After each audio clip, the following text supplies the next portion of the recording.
Buenas. Bueno, muchos se han incorporado un poquito tarde porque estaban previsto que vinieseis a las 10. La charla se ha retrasado un poquito, entonces vamos con 10 minutos de retraso con lo previsto. Bueno, para los que llegan tarde, Bernardo Herradón es un divulgador científico que trabaja en Radio Nacional de España, aparte que es investigador del CSIC y del Instituto de Química Orgánica General. Y bueno, ha escrito un libro, que es el que habéis visto ahí, de los avances de la química, y hace un curso también de divulgación sobre, que os ha comentado también, sobre química y de los avances de la química para la sociedad. Esta segunda charla se va a centrar, la primera ha sido más de divulgación, más de por qué es importante la ciencia, por qué la necesitamos. Esta charla se va a centrar más en aspectos de la química. La química tiene una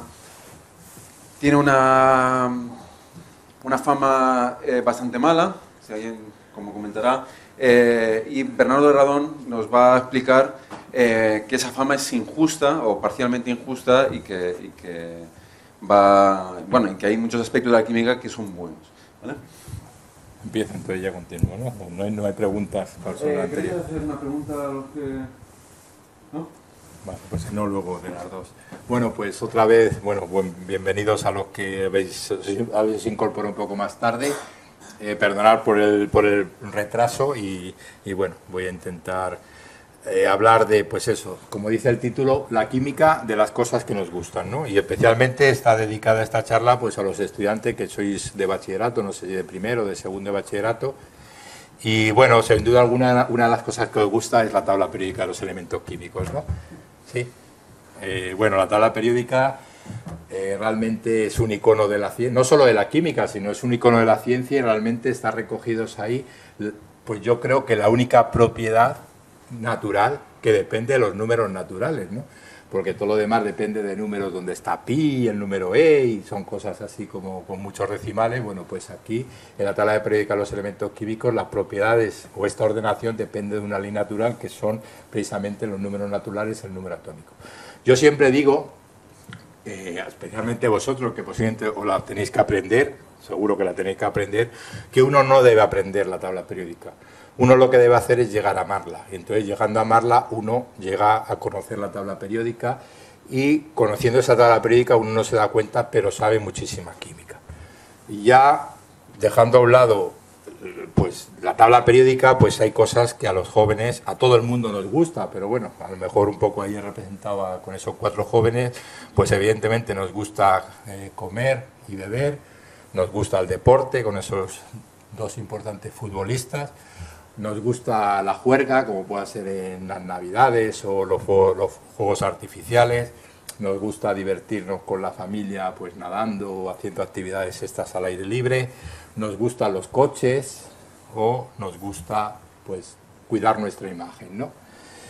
Y bueno, todo eso que está ahí puesto, pues realmente uno lo consigue gracias a la ciencia, como he dicho en la primera charla, aunque vosotros no habéis llegado, y también especialmente gracias a la química. Y bueno, para poner en contexto qué es la química, muy brevemente, pues decir que la química es la ciencia que estudia la composición, estructura, propiedades y transformaciones de la materia, especialmente a nivel atómico y molecular.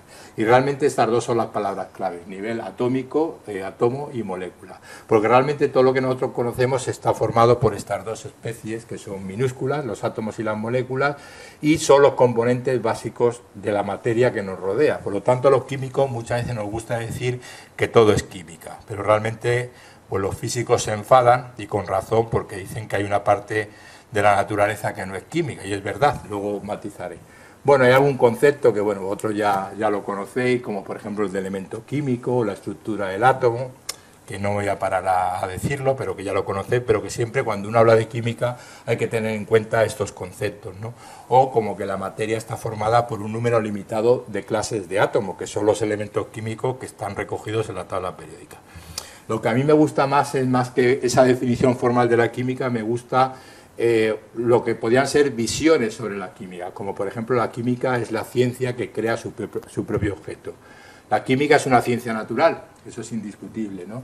Pero realmente un químico puede estar toda su vida trabajando en química sin tocar nada natural. Y es porque el químico tiene la capacidad de preparar sustancias que no existen en la naturaleza. Esto es lo que se conoce como síntesis química, y los químicos, a través de la síntesis química, podemos hacer sustancias naturales, que llamamos productos naturales, o sustancias no naturales, que pueden tener propiedades que son mejores o peores o complementarias con las naturales. Bueno, por poner un ejemplo, pues podemos citar, aquí está a la izquierda la molécula de sacarosa, y aquí a la derecha la molécula de aspartamo. La sacarosa es un edulcorante, es el azúcar de caña, es el azúcar que nosotros consumimos, el azúcar que se saca de la caña y de la remolacha, es el que se consume en España pues con bastante cantidad. Bueno, a la gente le gusta el azúcar, pero el azúcar tiene algún problema. Por ejemplo, tiene un contenido calórico energético muy grande, con lo que puede provocar obesidad, pero más seriamente aún es el hecho de que puede afectar a personas que tienen algunas enfermedades metabólicas, las relacionadas con el metabolismo de los carbohidratos, especialmente la diabetes. Bueno, la química es capaz de preparar sustancias alternativas, como es el aspartamo y muchas otras, que se conocen como edulcorantes artificiales. Esto es artificial, pero está estrechamente relacionado con sustancias naturales, que tienen las mismas propiedades que la sacarosa, las propiedades que a nosotros nos interesan como consumidores, es decir, es capaz de endulzar un café. A diferencia de la sacarosa, el contenido energético del aspartamo es muy pequeño, prácticamente nulo, y no provoca ningún problema a las personas que tengan diabetes o enfermedades relacionadas. Luego ya, la química proporciona ambas sustancias, porque aunque la sacarosa sea natural, la sacarosa también es una sustancia química. Bueno, como digo, la química proporciona ambas sustancias, y luego nosotros como usuarios decidiremos cuál consumimos, dependiendo del gusto y dependiendo de muchísimas más cosas. Antes decía yo que todo es química. Bueno, realmente todo lo cotidiano es química. Ahí está nuestro planeta rodeado de materiales que nosotros usamos a diario o que conocemos de nuestra vida cotidiana, como utensilios del hogar, productos de droguería, productos de medicina, cosmética, alimentación, energía, o materiales sofisticados que evidentemente no usamos, como un coche de Fórmula 1, pero que conocemos perfectamente. Bueno, todos ellos son materiales hechos de química, y por lo tanto la química, como dice ahí ese texto, realmente rodea nuestro planeta. Hoy en día la química nos proporciona comodidades en muchas áreas, por ejemplo en salud humana, en veterinaria, en agricultura, en alimentación y agua, en energía, protección ambiental, en deportes, materiales útiles para nuestra vida. Todo lo que llamamos nosotros está hecho de química, o incluso la química, como ciencia madura que es capaz de explicar fenómenos naturales como la vida. Para un químico la vida no es nada más que un conjunto de reacciones químicas realizadas por sustancias químicas, o somos capaces de detectar planetas extrasolares. Sin duda alguna, a todos nos gusta el chocolate, ¿no? Bueno, el chocolate yo creo que es uno de esos alimentos que uno siempre, bueno, pues nunca le dice que no, y lo podemos consumir de muchísimas maneras, en tartas, en la taza caliente, como un helado, o incluso tener una tabla periódica donde las onzas son oncitas, son elementos químicos, ¿no? Bueno, realmente, ¿por qué el chocolate nos provoca este placer? Pues porque tiene unos componentes químicos que hacen que nuestro cerebro, nuestro sistema nervioso, nuestras neuronas se exciten, como por ejemplo la cafeína o las teobromina, las fórmulas están ahí, o la feniletilamina, que es un neurotransmisor, o la salsolina, que es un alcaloide y en cierto modo te crea dependencia. Por eso no es raro oír decir que realmente uno es adicto al chocolate, realmente existe esa adicción. Pero sin embargo lo que hace que el chocolate sea mejor o peor es un componente que es un triglicérido, una grasa, que es la manteca de cacao. Y la manteca de cacao tiene una característica, la de buena calidad. Y la manteca de cacao se funde a 37 grados. Y esos 37 grados es la temperatura corporal, por lo tanto lo recomendable para tomar chocolate no es masticarlo, sino dejar en la boca un trozo de chocolate y que ese chocolate se vaya deshaciendo poco a poco, y de esa manera, según se va fundiendo, se van liberando todo lo demás, que al final luego llega a nuestras neuronas, llega a nuestro cerebro y sentimos esa sensación placentera. Sensación placentera que uno puede identificar como que como el enamoramiento, como un sentimiento pues placentero. Bueno, yo cuando mis hijos eran pequeños pues veía mucho la película esta de Bambi, y una escena muy graciosa es cuando el conejo tambor pues se enamora de la conejita. En la película en español por eso se transrosca, ¿no? Y siempre en este mes de febrero los químicos siempre, o la química siempre se le trata muy bien, porque los periódicos se dan cuenta de que realmente el amor es nada más y nada menos que una reacción química o un conjunto de reacciones químicas. Y se sabe perfectamente que algunas de esas moléculas que desatan ese amor, ese sentimiento de amor, pues están relacionadas con esos componentes que hay en el chocolate, que antes he mencionado, y algunos de ellos pues son, por ejemplo, neurotransmisores o hormonas, como la adrenalina, que está más arriba, o neurotransmisor como la serotonina, o esta molécula más complicada que se llama oxitocina, y es la que realmente se ha definido como la auténtica molécula del amor. De hecho, cuando una mujer está a punto de dar a luz, sus niveles de oxitocina aumentan muchísimo, y de hecho se ha definido a veces el amor de madre como una cuestión puramente química, porque la oxitocina está actuando. Es una hormona que evidentemente tiene un papel importante en el organismo. Bueno, pues cuando penséis que os estéis enamorando, cuando estéis enamorándoos, y eso es muy habitual en la adolescencia, pues uno piense que se están produciendo reacciones químicas y se están sintetizando neurotransmisores y hormonas. Al fin y al cabo también el chocolate es un alimento, ¿no?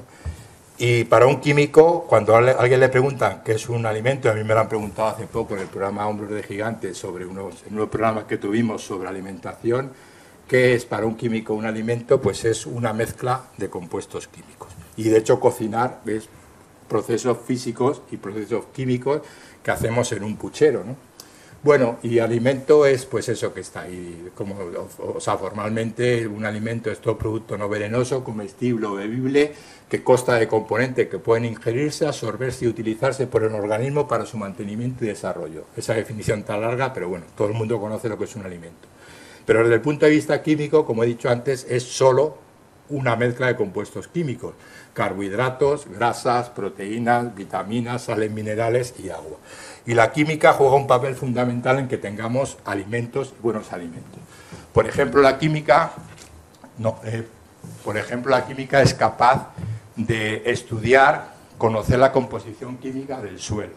No es igual tener un suelo adecuado para plantar trigo que para plantar manzanas. Debemos hacer que nuestros campos sean lo más productivos posibles, y eso empieza con el análisis de la composición química del suelo. Con una serie de aditivos como son los abonos y fertilizantes, somos capaces de tener cosechas más abundantes. Antiguamente pues había una cosecha anual, y ahora tenemos sitios de España o de otros sitios del mundo donde se pueden dar hasta 3 cosechas. Luego, evidentemente, nosotros tenemos una plantación de peras, pues si viene una plaga, si vienen insectos, se lo comen, pues ese año no comemos. Bueno, pues tenemos productos fitosanitarios que son capaces de proteger nuestras cosechas. Luego tenemos productos que son capaces de cuidar de nuestro ganado. Bueno, esos productos para veterinaria pues permiten, antiguamente cuando se producía la infección o un animal de una cabaña ganadera pues se ponía enfermo, pues había que sacrificar prácticamente a toda la cabaña. Hoy en día no, hoy se les puede cuidar y por lo tanto poder, bueno, pues como cuidamos a las personas.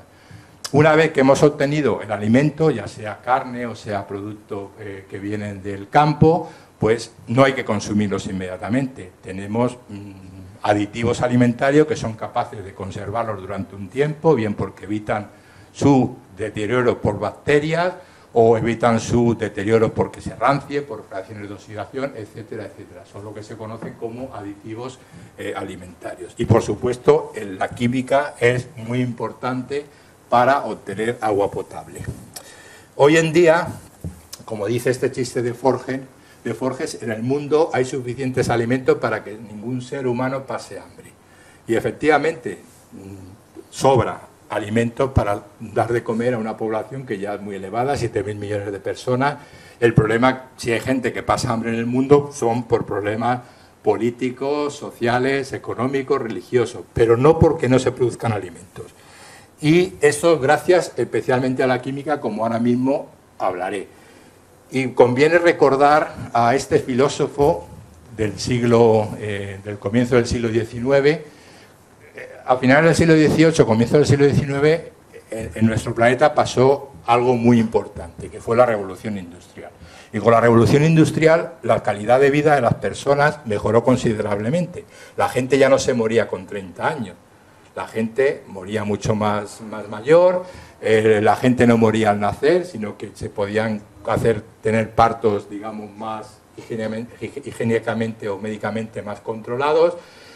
Y eso llevó a hacer el pronóstico a Malthus a principios del siglo XIX de que la población humana desaparecería por falta de alimentos durante el siglo XIX. Evidentemente han pasado 200 años y Malthus se equivocó. Y eso es porque ahora mismo tenemos campos más productivos. Evidentemente, comparando nuestro terreno cultivable con el que había hace 200 años, estoy seguro, no sé cómo sería el planeta hace 200 años, pero estoy seguro que había mucho más terreno cultivable del que hay ahora. Y eso es porque ahora mismo los campos son más productivos, porque ya no dependemos, bueno, podemos, como he dicho antes, tener más de una cosecha al año. También podemos tener protectores de la cosecha, de tal manera que una plaga de insectos no se coma todo el peral. Y eso es gracias principalmente a este señor, a Fritz Haber. Fritz Haber fue un químico del principio del siglo XX, que recibió el premio Nobel en 1918, y que consiguió la síntesis del amoníaco a partir de sus elementos, nitrógeno e hidrógeno. Para que una planta crezca necesita nitrógeno, necesita agua, necesita fósforo y necesita potasio. El agua la consigue pues del riego, bueno, y luego algunos minerales, pero lo consiguen del suelo. Algunos metales que lo consiguen del suelo. Bueno, el agua lo consigue del riego, de la lluvia, por lo tanto no hay ningún problema. El fósforo, pues no hay ningún problema porque se lo podemos suministrar en forma de fosfato y afortunadamente en nuestro planeta la mayoría de los minerales que contienen fósforo son fosfatos, por lo tanto podemos suministrarlo a partir de los minerales. El potasio, pues prácticamente lo mismo. El problema es el nitrógeno. El nitrógeno que tenemos en nuestro planeta, y tenemos muchísimo nitrógeno en la atmósfera, el 79%, 78% de la atmósfera es nitrógeno, está en forma de molécula de nitrógeno, N2, y de esta manera no es asimilable por las plantas. Bueno, pues para que la planta pueda asimilar el nitrógeno necesitamos suministrárselo o bien en forma de nitratos o bien en forma de amoníaco. Y durante muchos años las plantas, los campos se cultivaban pues usando abono animal, que era una fuente de nitrógeno, una fuente de amoníaco. Pero claro, el abono animal una vez podía tener una riqueza del 1% y otra vez del 5%. Una vez te estabas quedando corto y otra vez te pasabas y llegabas a quemar la cosecha, ¿no? Bueno, pues había que tener un método eficaz para suministrar a un campo la cantidad de abono que necesitas, la cantidad necesaria de nitrógeno en forma de amoníaco o en forma de nitrato que necesitas. Bueno, y hasta principios del siglo XX no se consiguió eso. Y gracias a eso, hoy en día los campos son más productivos de lo que eran hace pues, un siglo. Pero cuando a mí me preguntan que cuál es el mayor logro de la química, el mayor logro que ha hecho la química por la humanidad, yo siempre digo que es la potabilización de agua. Nosotros vivimos en una zona afortunada del planeta porque realmente usamos agua pues, de manera barata, aunque paguemos mucho en el recibo del correspondiente del agua, pero realmente no tenemos problemas de que abrimos el grifo y sale agua que podemos usar para lo que queramos, incluso lo tiramos por la cisterna. Pero no nos damos cuenta de que el agua tiene unas implicaciones bestiales, que realmente es una de las facetas que distinguen a los seres humanos, porque hay países que no tienen agua y hay países que no tienen agua pura y hay países que les sobra ese agua. Y ahora mismo, en el tiempo que está durando esta charla, pues miles de personas, especialmente niños, van a morir porque no tienen agua. Pero además con el agua, pues regamos y tenemos alimentos. Con el agua podemos tener una ganadería mucho mejor, mucho más productiva. Bueno, es decir, que el agua nos proporciona alimentos. De hecho, el agua va a ser en el futuro una fuente de energía. Cuando tengamos una economía basada en quemar hidrógeno, el agua será la molécula o el material del que obtendremos ese hidrógeno. Y la gente no sabe en general que la potabilización del agua es un proceso con varias etapas donde participan diversos métodos físicos y químicos. En una primera etapa, bueno, para convertir un agua no potable, ese agua gris que está ahí, en un agua potable clara, pues primero tenemos que hacer un pretratamiento donde usamos un agente químico, que es agente bactericida y oxidante, como es el dióxido de cloro, y de esa manera pues eliminamos lo más gordo que tiene el agua como impureza, que suelen ser bacterias. Luego hacemos un tratamiento químico con pues normalmente suelen ser sales de aluminio y de hierro, y conseguimos lo que se conoce como coagulación, floculación, donde eliminamos partes sólidas que decantamos a través de filtros. Un filtro no es nada más que una criba, donde el agujero de la criba es relativamente grande, y aquí obtenemos un agua que podéis llamar de pureza suficiente para, por ejemplo, utilizarlo en el riego de parques o de jardines o de ciertas plantaciones, es decir, un agua que se puede usar para la agricultura. Pero para que nosotros la podamos consumir como seres humanos necesitamos algo más. Hacemos luego una filtración, digamos, otra vez con una criba, con un poro, con un tamaño de agujero mucho más pequeño, y de esta manera eliminamos partículas más pequeñas. Y en una última etapa hacemos otra vez un tratamiento químico, reacciones químicas. Otra vez con dos agentes oxidantes como son el dióxido de cloro, el mismo que la primera etapa, y con el ozono. Y de esta manera pues obtenemos un agua potable. En todo este proceso, evidentemente, se van analizando con las técnicas de la química analítica la calidad del agua y se van determinando sus componentes, las impurezas que puedan tener. Evidentemente, la química juega un papel importante tanto en las etapas que he dicho antes de reacciones químicas, como el dióxido de cloro o el ozono, y también en la preparación de membranas para realizar esos procesos físicos y químicos. Bueno, a nosotros nos gusta ir por lo más elegante que podamos o de la manera más acorde con nuestra personalidad, y para ello es fundamental el color. El color de las cosas se deben a la interacción entre la radiación electromagnética y las moléculas que forman el material que está recibiendo esa luz. Bueno, esto no voy a parar en detalles técnicos, y es evidente que en la naturaleza existen colores que podemos usar, los colorantes naturales, como por ejemplo el colorante derivado del color naranja de la zanahoria, que es debido a esa sustancia química, el beta-caroteno, que está representado de tres maneras. Y el beta-caroteno es una molécula muy importante. Y la zanahoria es un alimento también muy importante, muy sano. ¿Por qué la zanahoria es importante? Porque contiene beta-caroteno, precisamente. ¿Y por qué el beta-caroteno es importante? Porque es el precursor de la vitamina A. Y la vitamina A pues permite que tengamos una mejor visión, especialmente visión nocturna.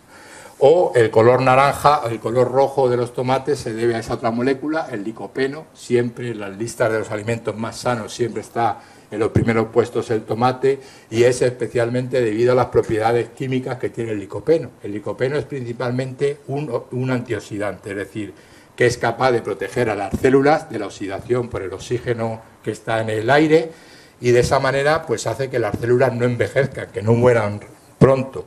Otra molécula muy importante es la hemoglobina. La hemoglobina, que es la que provoca o la que da el color rojo a la sangre, es una proteína. Esta es la estructura.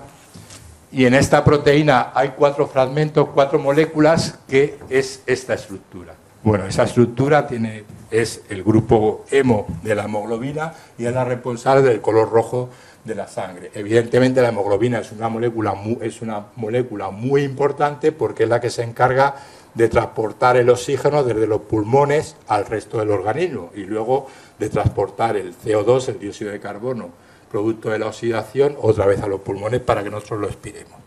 Y una de las moléculas más importantes que existen, que también tienen color, y en este caso color verde, es la molécula que da el color verde a las plantas, a las hojas verdes de las plantas. Y no porque den ese color, sino porque son las responsables de absorber la luz del sol y el dióxido de carbono de la atmósfera, y convertir esa luz del sol y ese dióxido de carbono en dos cosas: carbohidratos, que son la fuente de nuestra alimentación, por un lado, y por otro, en oxígeno, que es lo que respiramos. Por lo tanto, los colores, las moléculas que son responsables de ciertos colores de la naturaleza son también importantes para nuestra vida en otras facetas, no solo para darnos color. Y la industria del color tiene muchas aplicaciones en pinturas, colorantes, tintes, pigmentos, fotografía, se usan en alimentos, en cosmética, etcétera, etcétera. Hoy en día nadie se puede imaginar un mundo sin color y ahora mismo tenemos una variedad de colores inmensos y es gracias a la química. También gracias a la química, pero a la química natural, era posible tener colores en la antigüedad. La antigüedad que ha sido hasta hace prácticamente 150 años. Pero claro, había que tener colores de fuentes naturales, como el ácido carmínico. El ácido carmínico, que tiene este color rojo, se aísla de un insecto, la cochinilla. O esta otra molécula, la crocetina, que tiene el color azafrán. El color azafrán, todos lo conocéis, es el color, pues, color azafrán, color anaranjado. Imaginaos aislar el ácido carmínico machacando insectos, machacando cochinillas. O imaginaos aislar crocetina del azafrán con el precio que tiene el azafrán. Es decir, que son colorantes no demasiado asequibles. O el caso del índigo, que es esta molécula donde Z es hidrógeno y que tiene este color, color añil, índigo. O el color púrpura, la púrpura de tiro, que es la misma molécula o una molécula similar donde Z es un grupo bromo. Estos procedían de lo que hoy es el Líbano y lo traían los fenicios en la antigüedad. Bueno, podéis imaginar que cruzar el mar, el Mediterráneo, de punta a punta, con los piratas, con los peligros, con el tiempo, etcétera, el tiempo climatológico, no era demasiado bueno, y además tenemos en cuenta que estamos hablando de una zona, Líbano, Palestina, que ya también hace 4.000 años era una zona bastante poco segura desde el punto de vista, pues, de la estabilidad guerrera, ¿no? Siempre han estado en guerra. Bueno, pues por lo tanto nosotros, ser humano, dependía de colores naturales que no eran muy asequibles. Por ejemplo, en Canarias se sigue extrayendo ácido carmínico de la cochinilla. La cochinilla son estos pequeños insectos que crecen sobre los cactus, pero bueno, no sé si os gustaría a vosotros trabajar machacando cochinilla en un mortero y extrayéndolo con disolvente y tal. Bueno, todo esto cambió en el año 1856, en la Semana Santa, cuando entonces un joven, aunque ahí sea mayor, pero entonces tenía 18 años, ya estaba haciendo su tesis doctoral, William Henry Perkin, trabajando en un laboratorio que había montado en su casa, ya digo, durante las vacaciones de la Semana Santa, pues intentaba sintetizar una molécula natural, la quinina, que es buena para curar la malaria, y no obtuvo quinina porque evidentemente había hecho un planteamiento equivocado, pero obtuvo una cosa que normalmente los químicos tiran por la pila, tiran por el fregadero. Bueno, y él, cuando fue a tirarlo por el fregadero, se dio cuenta de que tenía ese color malva, y que además eso a lo mejor pues le dio la idea de que a lo mejor podía servir para teñir una tela.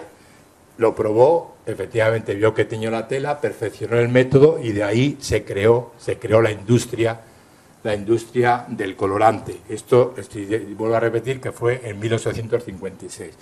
Esto sobre todo lo que hizo fue, bueno, él se hizo rico, evidentemente porque era, bueno, pues un innovador, un avanzado a su tiempo, pero sobre todo lo que hizo pensar a los químicos fue que se podía usar las reacciones químicas en un matraz para obtener cualquier colorante que uno quisiera. Y a veces uno puede conseguir, por ejemplo, barras de labios con esos tonos del rosa pálido al rojo oscuro, simplemente cambiando ligeramente la composición química del colorante que está presente. Por ejemplo, este color rojo intenso es debido a este colorante, la eosina, que tiene átomos de bromo, y este compuesto da un color amarillento, que es la fluoresceína, que no tiene esos átomos de bromo. Bueno, este es un caso típico de un componente de una barra cosmética, y aunque parezca una tontería, existe lo que se conoce el índice barras de labios. El índice barra de labios, se ha demostrado, porque ocurrió en la crisis del año 1929, la crisis económica mundial del año 1929, y está ocurriendo en la actualidad, pues resulta que cuanto peor está la economía de un país, mayor es el número de barras de labio que se venden. Y la razón de esto es psicológico. La gente no tiene dinero para comprarse un coche o una casa o hacer una gran compra, pero sí que nos podemos permitir hacer un pequeño gasto. En el año 29 esto fue claro, que el índice de barras de labios existía, en la actualidad existe y también existe algún tipo, pero claro, el año 29 al año 2013, pues digamos, el cuidado del hombre ha cambiado bastante y hay bastantes hombres, señores, que gastan dinero en cosmética y también es verdad que ha cambiado la cosmética. Evidentemente también las barras de labio o cualquier producto de cosmética es un gran negocio, es un negocio químico importante y investigan bastante pues, para que las barras de labios tengan consistencia, por ejemplo, con una mezcla adecuada de aceites y ceras, que no te afecten, que te proteja los labios con agentes balsámicos, que incluso le añadan sustancias químicas que tengan un buen aroma o que tengan vitamina E, que tiene propiedades antioxidantes, etcétera, etcétera. La base sigue siendo la misma para todas las barras de labios, que es el dióxido de titanio, que protege la radiación ultravioleta y consigue un color más blanco que el blanco. De hecho, cuando veis un electrodoméstico recién comprado que es blanco, que casi hace daños a los ojos, es porque está pintado de dióxido de titanio. Y luego a eso blanco se le añade el colorante pues, para tener el color que uno quiera. También los colorantes se usan frecuentemente en las bebidas, ¿no? Como pueden ser, pues, por decir marcas, la Fanta de naranja o la Coca-Cola. Antes en la charla, no sé si habéis llegado, había mencionado un colorante alimentario.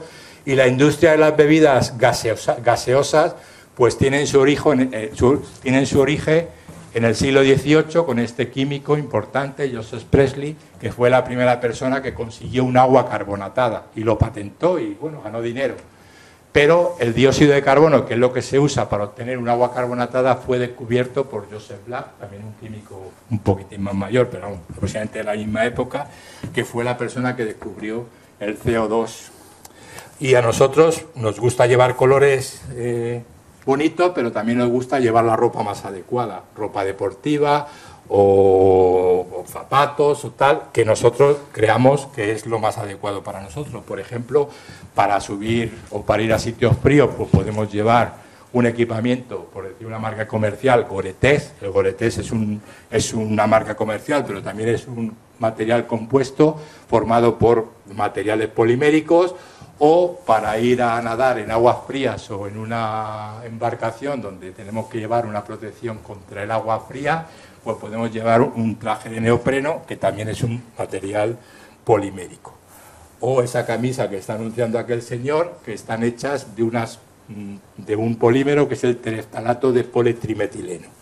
Bueno, sobre todo, cuando uno habla de ropas hay que hablar de polímeros y los polímeros son fundamentales en nuestra vida. De polímeros están hechos, por ejemplo, los plásticos, las bolsas de plástico, de polímeros están hechos los recubrimientos de nuestras viviendas para aislarlos del frío, del calor o del ruido y están hechas nuestras ropas, especialmente dos tipos de polímeros, los poliésteres, que están aquí su estructura general, y las poliamidas.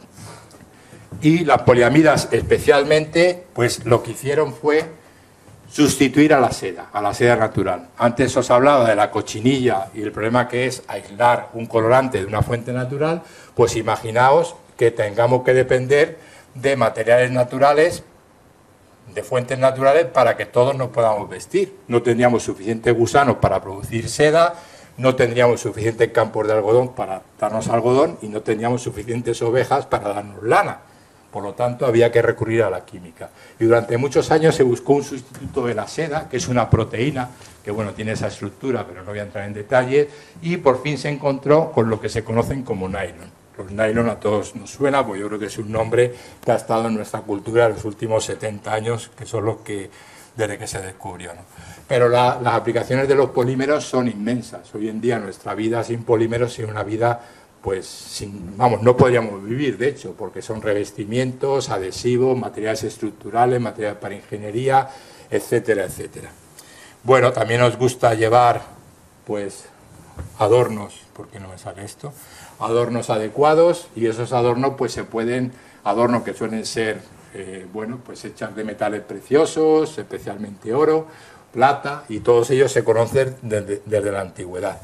Bueno, aquí están los elementos químicos que se conocen desde la prehistoria y algunos de ellos pues tienen importancia en nuestras vidas a la hora de hacer nuestro adorno, de cuidar nuestra imagen, como son el oro, la plata y el cobre.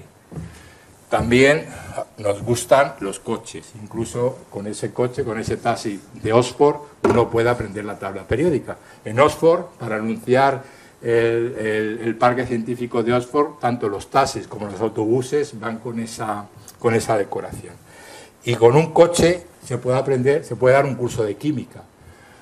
Pues desde las reacciones químicas que producen energía que se dan en el motor, hasta los materiales otra vez poliméricos que, por ejemplo, forman parte de los cristales, que no son cristales evidentemente, sino que son polímeros, por ejemplo, policarbonatos o poliuretanos de los asientos, o líquidos lubricantes como puede ser el de freno o el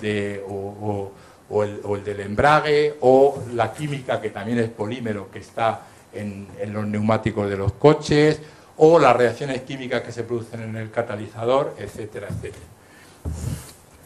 Y sabemos que la química es la ciencia del cambio, antes lo he dicho, la química que estudia la transformación de la materia, y una de las reacciones que se producen en la que se transforma la materia es el catalizador del coche. El catalizador del coche lo que permite o lo que impide es que salgan gases contaminantes del motor del coche. Estos gases contaminantes pueden proceder de la combustión incompleta de los hidrocarburos, es decir, hidrocarburos sin reaccionar, o monóxido de carbono. Nosotros tenemos que quemar hidrocarburos para obtener dióxido de carbono, que aunque no es muy adecuado, es mucho más adecuado para nuestra salud que el monóxido de carbono. Pero también se pueden producir reacciones de sobreoxidación. Nosotros realmente el coche lo hacemos funcionar con aire, y el aire es una mezcla de oxígeno y nitrógeno, pero solamente se usa el oxígeno para hacer las reacciones químicas, la reacción de combustión. Y el nitrógeno debería pasar sin transformarse, pero claro, en el motor de un coche la temperatura es muy alta y por lo tanto parte de ese nitrógeno se oxida a los óxidos de nitrógeno, óxido nítrico y óxido nitroso, y esos óxidos son de hecho muy perjudiciales para la salud. Por lo tanto, el catalizador del coche lo que tiene que hacer es convertir los hidrocarburos oxidándolos, el monóxido de carbono oxidándolo, y los óxidos de nitrógeno reducirlos, y por lo tanto tiene dos cavidades, una que se conoce como zona catalítica de reducción y otra como zona catalítica de oxidación. Y esto, la catálisis, a lo mejor os suena, pues es un proceso químico común. Realmente la química sin la catálisis no habría evolucionado lo suficiente, y bueno, digamos que con la catálisis, con un coche se puede explicar este concepto químico importante.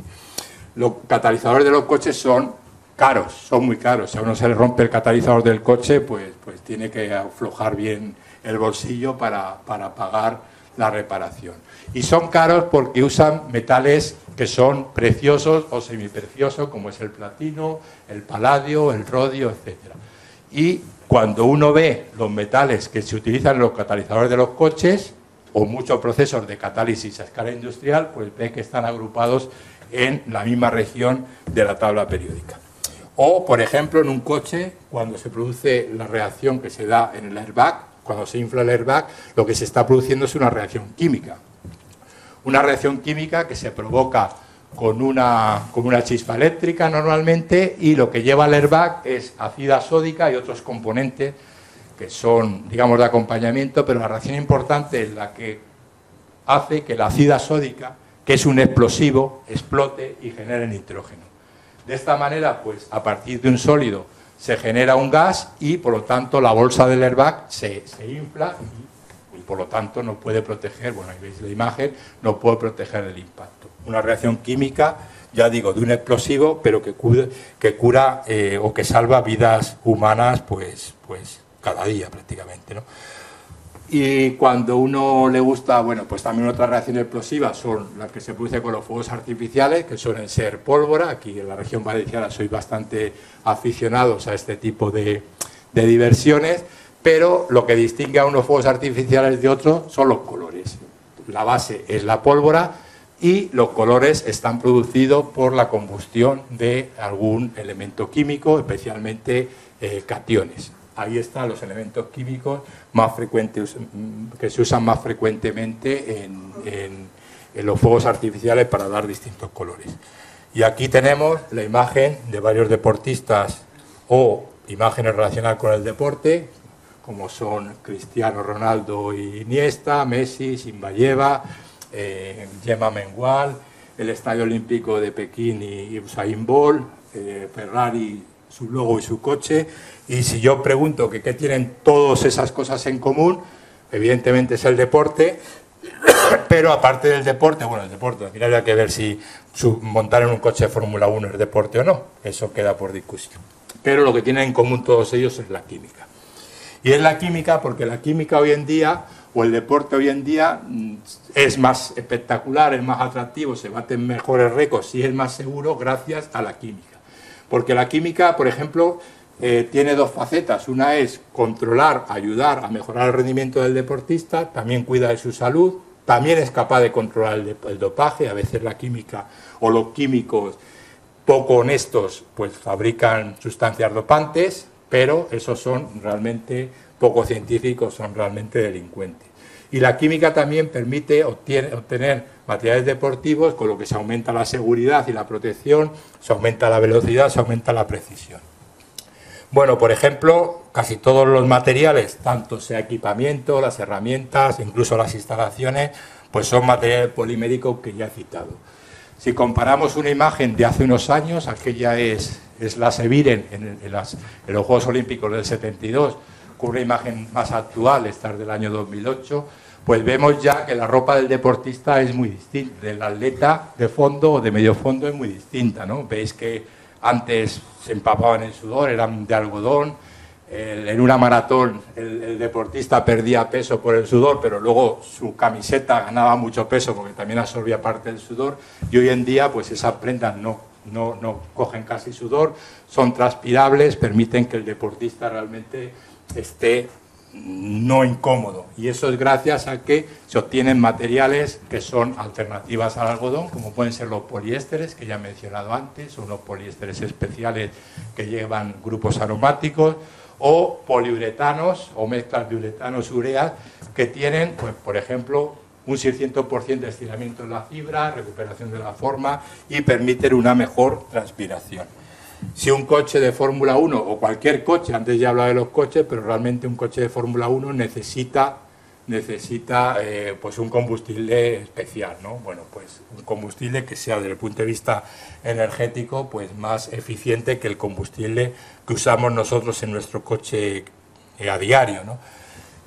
Y bueno, muchos recordaréis, por ejemplo, el accidente o el año pasado cuando el coche de Schumacher le pasó por encima al de Fernando Alonso y Fernando Alonso no le pasó prácticamente nada, o hace 2 o 3 años el accidente de Kubica, que el coche quedó destrozado y prácticamente no le pasó nada, y muchos otros casos similares recientes. Y a lo mejor recordamos los accidentes de Niki Lauda, que el hombre quedó deformado con una cara quemada totalmente, o por desgracia el fallecimiento de Ayrton Senna en el año, creo que fue año 93, y realmente vemos que hoy en día, pues bueno, puede ocurrir una desgracia, pero los accidentes en Fórmula 1 o en motociclismo, pues parece que tienen consecuencias menos fatales como eran hace 15 o 20 años. Y eso es gracias principalmente a que se usan materiales, especialmente poliamidas del tipo del Kevlar o del Nomex o similares a la fibroína de la seda, que tienen una resistencia muy alta. De hecho, por ejemplo, esos dos polímeros son capaces de resistir 12 segundos a 700 grados centígrados. Eso significa que en ese tiempo pues el piloto pues puede salir del coche en 12 segundos. En un circuito moderno da tiempo a las asistencias a llegar, pero hay otros deportes que a lo mejor no está tan en riesgo la vida del deportista, pero que sí que te dan un golpe, lo puede pasar mal, como puede ser el fútbol americano o el ciclismo si te caes, o el béisbol, si te dan una pelota de estas a esa velocidad, pues fijaros lo que os pasa, ¿no? Y también es importante, otra cosa que nos gusta es sin duda alguna la tecnología.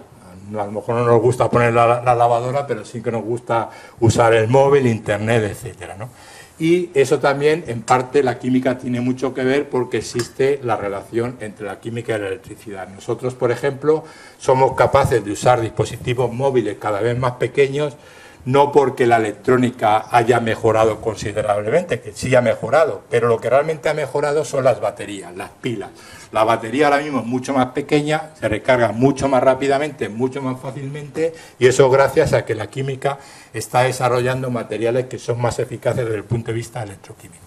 Y aquí hay 3 científicos, 6 grandes científicos, que han contribuido enormemente a establecer las bases que hay entre la química y la electricidad. Alessandro Volta fue el primero que inventó una pila, Humphrey Davy la usó especialmente para obtener elementos químicos y Michael Faraday sobre todo la utilizó pues, para establecer las bases de la área que está entre la química y la electricidad, que se llama electroquímica. Y en esto la química está haciendo desarrollos que tratan, que usan materiales que tienen propiedades especialmente buenas, como por ejemplo son los fullerenos y nanotubos de carbono. Los fullerenos es esa molécula que se parece a un balón de fútbol, y los nanotubos de carbono pues son, como su nombre indica, son tubos de tamaño nanométrico, es decir, del orden del nanómetro, 10⁻⁹ metros, y todos ellos están formados solo por átomos de carbono. Estos materiales tienen unas propiedades que son excepcionales. Desde el punto de vista eléctrico pueden ser semiconductores o superconductores. Desde el punto de vista mecánico son muy resistentes a la tensión y presentan una elevada elasticidad. Y desde el punto de vista térmico son buenos conductores térmicos a lo largo del tubo, es decir, por dentro y de manera transversal son aislantes. Y aquí se están haciendo un montón de aplicaciones porque van desde la electrónica al área de la energía, etcétera, etcétera. Pero sin duda alguna la molécula del futuro va a ser el grafeno, que yo creo que antes ya llegaste cuando yo estaba hablando del grafeno, que es realmente otra forma de carbono, es decir, que es una molécula formada solo por átomos de carbono, tiene el grosor de una única capa atómica. Y aquí están las relaciones estructurales y topológicas que hay entre el grafito, que es el carbono normal, el carbono que está en las minas de los lápices, y que está formado por muchas capas de átomos de carbono. Cuando separamos una única capa de esto, tenemos el grafeno. Y cuando tenemos ese grafeno, podemos hacer varias cosas con él. No se hacen así, sino que se preparan de otra manera. Pero esto, digamos que son las relaciones topológicas. Si lo enrollamos sobre sí mismo y obtenemos un tubo, tendríamos un nanotubo de carbono, y si lo enrollamos, lo curvamos en una forma cóncava, pues tenemos un fullereno. Y el grafeno es sin duda alguna el material del futuro. ¿Por qué? Porque tiene unas propiedades mecánicas que son superiores al acero. Desde el punto de vista eléctrico tiene propiedades superiores al silicio, tiene una alta conductividad térmica, es ligero y además es capaz de interaccionar con otras moléculas modificando sus propiedades. Por ejemplo, se puede usar, ya se están haciendo ensayos para usarlo como en fuselaje de aviones. Imaginaos un avión que tiene un material que tiene la misma propiedad que el acero, pero es mucho más ligero. Por lo tanto, ese avión va a ser mucho más ligero y por lo tanto menor gasto en combustible. Como tiene las propiedades electrónicas muy importantes y además son buenos disipadores del calor, pues son los materiales ideales para hacer procesadores para ordenadores. Sirve para obtener materiales electrónicos de cualquier tipo y para detectar gases. Hoy en día el problema quizás es producir suficiente grafeno para todas las necesidades, pero ya también se está resolviendo este problema, y en el futuro lo que hay que hacer es investigar en derivados del grafeno para obtener materiales con otras propiedades. Algunas aplicaciones que ya están por ahí, que están a punto de, bueno, pues casi de salir al mercado, por ejemplo, un transistor de grafeno que funciona a 300 GHz, una velocidad enorme, y la investigación con grafeno pues ha dado lugar al interés en moléculas o compuestos químicos que antes pues eran anecdóticos, ¿no? Pero que han renacido. Por ejemplo, el disulfuro de molibdeno, que es un mineral que se llama molibdenita, que ya fue estudiado en los años 20 por un químico importante, Linus Pauling, pero que durante prácticamente 80 años ha estado en el olvido. Y tiene unas propiedades que son similares, aunque no se parecen nada en la estructura, tiene unas propiedades electrónicas que son similares a la del grafeno, con lo que ha habido un renacimiento por el estudio de la molibdenita. Un problema, entre comillas, de la molibdenita es natural, es un mineral, y un problema es que, como ha ocurrido otras veces en la historia de la humanidad, como ha ocurrido, por ejemplo, que está ocurriendo aún con el coltán, que disponer de este material puede llegar a provocar guerras por poseer las minas, ¿no? las minas de molibdenita. Espero que eso no ocurra. Y también uno puede aprender un poco de la tabla periódica cuando estudia pues los materiales que usamos, por ejemplo, en los procesadores de los ordenadores, de los móviles, de los equipos electrónicos en general. Y uno se da cuenta de que todos los materiales que se usan están todos agrupados en un área bastante pequeña y cercana entre sí de la tabla periódica. Bueno, pues uno con la tabla periódica puede entender esas propiedades que no voy a pararme a detener. Bueno, ya para terminar, pues recordar que participo en el programa Hombros de Gigante, que soy el editor de Anales de Química, y os animo a que visitéis la página web y que os descarguéis artículos de la revista, que a veces pueden ser de utilidad para la enseñanza de la química. Tengo una actividad en las redes sociales o blogs diversos, o dirijo el curso Los avances de la química y su impacto en la sociedad, que está aproximadamente a la mitad del curso, que durará hasta el día 21 de marzo. Y bueno, daros a todos las gracias por vuestra atención. Si tenéis alguna pregunta, algún comentario.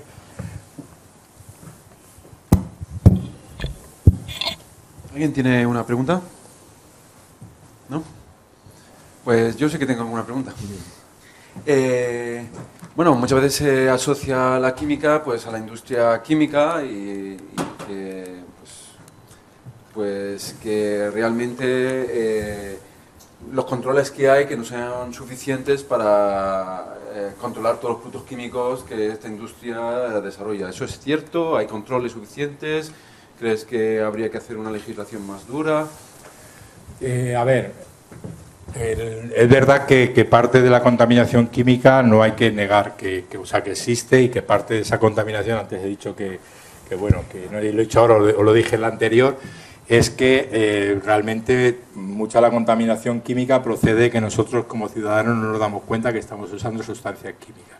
Pero la industria química tiene parte de culpa, ¿no? Durante muchos años la industria química ha sido, digamos, muy permisiva o no ha tomado, o se ha tomado muy a ligera las restricciones o la consideración medioambiental, ¿no? Afortunadamente en Europa, en Estados Unidos, en Japón, existen ahora mismo unas normas que obligan a la industria química a ser muy estrictas con el tema de la protección medioambiental. Entonces, hoy en día, en estas regiones del mundo, podemos decir que la industria química es una industria química limpia. Eso lo podemos decir ahora sin equivocarnos. En Europa, además, existe el protocolo REACH, que obliga a que todo producto químico que se comercialice, se produzca o se comercialice en Europa, tiene que haber pasado un test de ensayos de su actividad biológica, pues afectando a seres humanos, animales, a ecosistemas. Y eso es obligatorio, ya digo, para cualquier producto que se fabrique en Europa y se comercialice en Europa.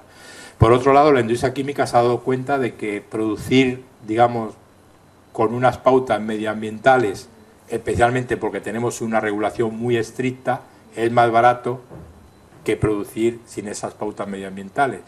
El problema viene de los países que no tienen esa regulación medioambiental tan estricta como es en Europa, especialmente la India, China.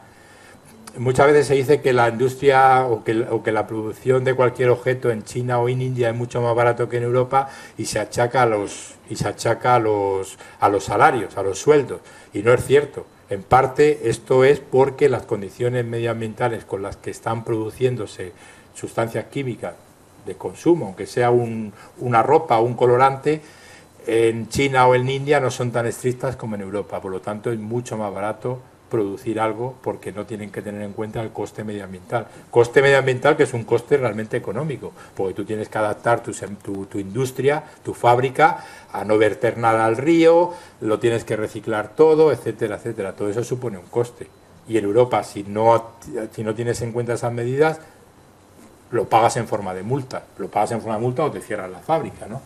Pero es verdad que la industria química hasta, digamos, hace 20, 25 años ha provocado algún pequeño desastre. Y de hecho aún hemos visto no hace mucho, en el año 2010 creo que fue, el desastre de la empresa esta minera de Hungría, que fue a parar al río todos aquellas balsas que tenían de óxidos de aluminio y de hierro y tal, inundó y contaminó un montón, una parte importante de Hungría. O hace como 20 años en España con Alnacoya en Bolidén. Hoy en día, por ejemplo, en España en la fábrica o la planta en Flis de Ercros también parece ser que hay bastantes residuos. Lo que pasa es que los están tratando pues para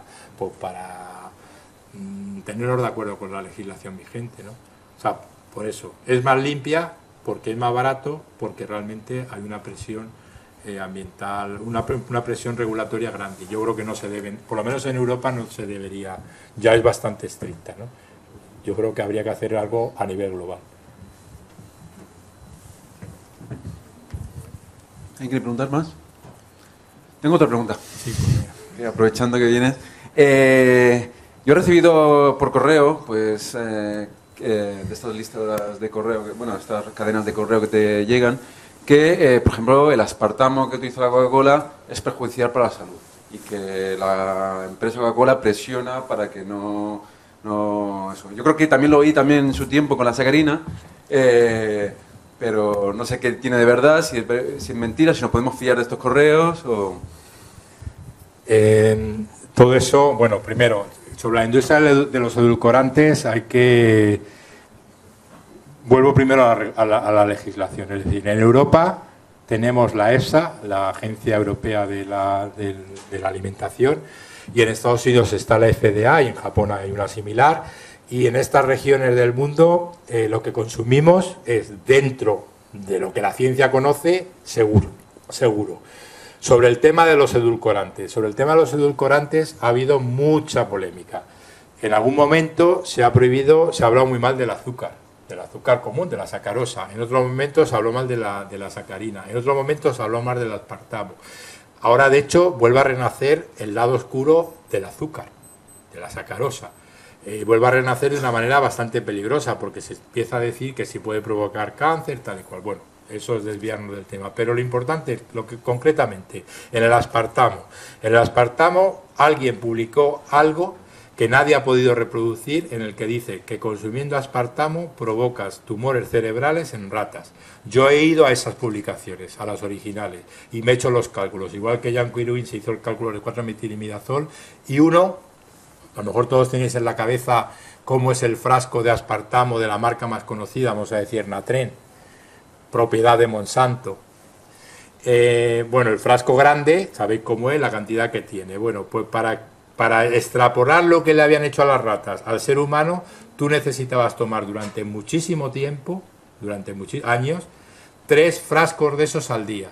Nadie toma 3 frascos de aspartamo al día. Nadie los toma, porque es imposible que alguien los tome, ¿no? Y vuelvo. Entonces, cuando yo he hablado con esto con gente que me parece razonable y te dicen, no, es que el aspartamo tal, es que es mejor endulzar el café con stevia. ¿Vale? Perfecto, el stevia es un producto natural, es un diterpeno que se aísla de una planta que tú puedes cultivar en tu huerto, que tú puedes cultivar en una maceta, hacerte una infusión y con eso te endulzas el azúcar. No importa, lo puedes usar, vamos, de hecho no está, creo que aún no está autorizado en Europa, pero está a punto de ser autorizado, pero se vende, en Estados Unidos está autorizado y es, digamos, el sustituto de moda para el aspartamo. Uno va al catálogo de un supermercado, por ejemplo el Corte Inglés, Mercadona, cualquiera, y se busca stevia, se busca aspartamo, y va y ve que la stevia vale como 5 veces más cara. Bueno, es lógico, porque no es de síntesis, hay las fuentes naturales, es más complicado. Bueno, pues que lo pueda pagar, que lo pague. Pero luego el problema de esto es que cuando uno va a ver qué marcas de stevia están disponibles en los estantes del Corte Inglés, que fue donde lo saqué yo, y tengo las imágenes por ahí por si alguien la quiere ver, resulta que la stevia la vende Natren, con el mismo bote o sea, las vende Natren con el mismo bote que la marca comercial Natren, que es aspartamo, solamente que pone Natren stevia. El mismo bote, el mismo formato. En la etiqueta es azul, en el aspartamo, en la stevia, la etiqueta es amarilla. Entonces, ¿qué ocurre? Cuando tú vayas a comprar stevia y vayas a los estantes, va a pasar como pasa con las medicinas o con las marcas, digamos, de cualquier otra cosa. Tú al final compras la marca de confianza de toda la vida, la que te conocen mejor, la que tiene más publicidad. ¿Quién va a competir con Natren, como una empresa de Monsanto, en publicidad? Nadie. Entonces al final yo no sé si detrás de la mala fama de aspartamo no está la propia Monsanto. ¿Por qué? Porque la patente de aspartamo ya caducó hace como 15 años. Tú y yo podemos fabricar mañana aspartamo, que además es muy fácil de hacer, y venderlo mañana. La patente de stevia no pertenece a nadie, porque es digamos un remedio natural, y cuando ya se empezó a usar pues ya no era patentable por nadie, ¿no? Entonces, a ver qué pasa, ¿no? Entonces tú puedes tomar aspartamo con total tranquilidad, porque lo que hay es un bulo y no se fundamenta en ningún hecho científico serio.